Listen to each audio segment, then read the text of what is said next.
So I've been flipping cars from auctions full time for years now, and with that came a lot of wins and a lot of losses. So I'm going to go over the 4 biggest mistakes that I've made flipping these cars so you don't end up doing the same thing. And let's start with mistake number 1 now.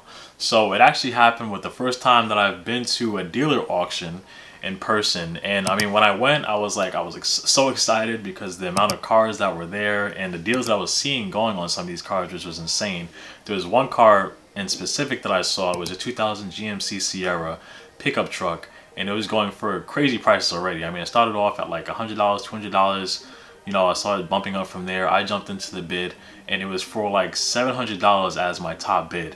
And the car, from the pictures, looked like it was really good. You know, I scrolled around everything, and I was like, I mean, how could I lose with a $700 pickup truck? I mean, from what it looked like, I could probably sell it for like $3,000 or $4,000. I was like, how could I go wrong with that? But then I ended up going there in person to pick up the car, and first of all, it was bad from the start. The car couldn't even start, so I ended up having to go jump the car. After that, I saw, even after jumping it, the car couldn't stay running. It wasn't just something as simple as, oh, the alternator is bad or something like that. No, the engine was literally like seized. Like I couldn't even turn it over.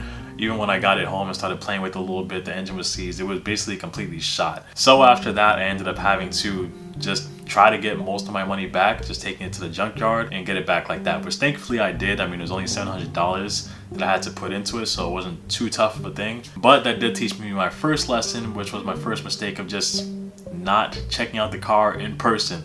Even though the car looked like a really good price online, without checking out in person, you really don't know exactly how good that deal really is. Okay, cool. So now I know to go there in person to check out the cars. That's mistake number 1 out the way. But what about mistake number 2?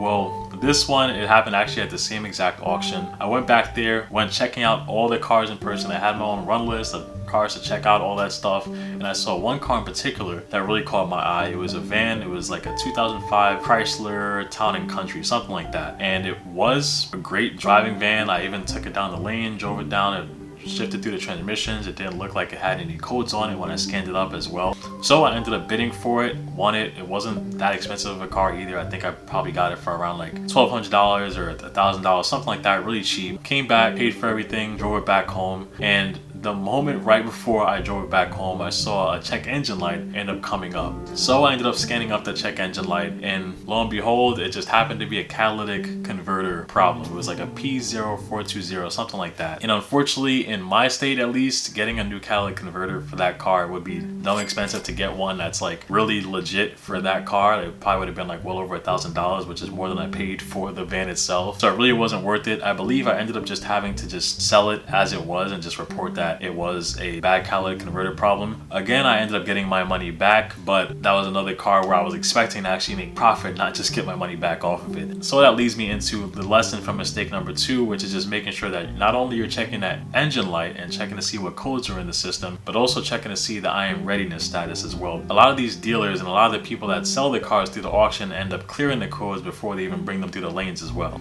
Alright, so that's mistake number 2. What about mistake number 3? Mistake number 3 was actually with a different auction. It was with ACV Auctions. It's an online auction which I've been using a lot more recently because they have some pretty good prices for the cars around me. But with this specific scenario, I ended up buying a 2005 or 2006 Toyota Solara, and it's a great car, great market for that car. I mean, it's a Toyota Camry basically, just with like a convertible type of shell to it. So I figured I'd be able to sell it pretty quickly and pretty easily. It was for a great price. I believe I bought it for like $1,500 or $1,600 for it. And when I bought it, it was actually a green light car. And when I say green light, it basically just means that there is actually a warranty with the car, which is great with a lot of the ACV Auctions cars as well, because a lot of these cars, even when they're really cheap, they'll still have a green light policy to cover the cars. So let's say if it is something like an engine problem, like a serious engine problem or a serious transmission problem, then you could potentially either take the car back and get your money back, or get like a credit to cover whatever the fix is, which is awesome in itself. So really, I figured, I mean, I can't really go wrong with this car. I mean, even if something pops up when I get it, I'm good. I'll be covered with the warranty. So I thought. So I ended up picking the car up. It was actually around me, so I didn't have to pay for transportation or anything. And so at the time, I did have another car, as a quick side story. I did have another car that I was using as a daily driver that ended up having problems, and it was in the shop basically getting worked on. So while that was getting worked on, I also was going to be using this Toyota Camry to just drive around a little bit, get some errands done, stuff like that as well. And honestly, it was good for the most part. I mean, it ran good, you know, it drove good, all that stuff. But then one random situation came up one day where, again, a check engine light came up. But the weird thing with this time is that there was no cleared codes. The iron readiness status was all good. So it was kind of strange of like how it even came to happen. So I ended up scanning up the car, and what do you know, it was the same exact code, the P0420, the catalytic converter code that came up. I brought it to a shop to make sure that it really was that problem before I made any other type of decisions. And yes, they also said it was a catalytic converter problem as well. But the good thing, as I mentioned before in the past, was that this was a green light car, so something like that, as expensive as a fix as that would be, would actually be generally getting covered through the auction as well. So I ended up calling up ACV Auctions to see if I can get a reimbursement for the fix, and you know what they told me? They said that I was actually over the mileage limit for the car. So generally speaking, when you get the car through the auction, you'll have an arbitration period of how long you can arbitrate an issue. Let's say for ACV Auctions, it's around 10 days or it's around 300 miles when you're driving the car around as well. So I didn't go past the 10 days, but I ended up passing over the mileage limit, so I couldn't even use the arbitration. And really, there was a rule actually stating that on their website, that the arbitration is broken up into both things, not only the time but also the mileage. But I mean, I was just playing around with the platform. I didn't really know exactly what the rules were, so I mean, I ended up basically learning from that experience in itself. And as a quick thing before we go into mistake number 5, I did also want to mention that I put together a full training going over how you can double your income flipping auction cars. This is a training that a lot of people have been requesting because I know a lot of people are interested in just going to auctions themselves as well. We're going to be going deep into things like different auctions that you could use, whether you're a dealer or not a dealer, how to get into dealer auctions yourself, and how much profit you should be making on your flip depending on how much work you're going to be putting into it as well.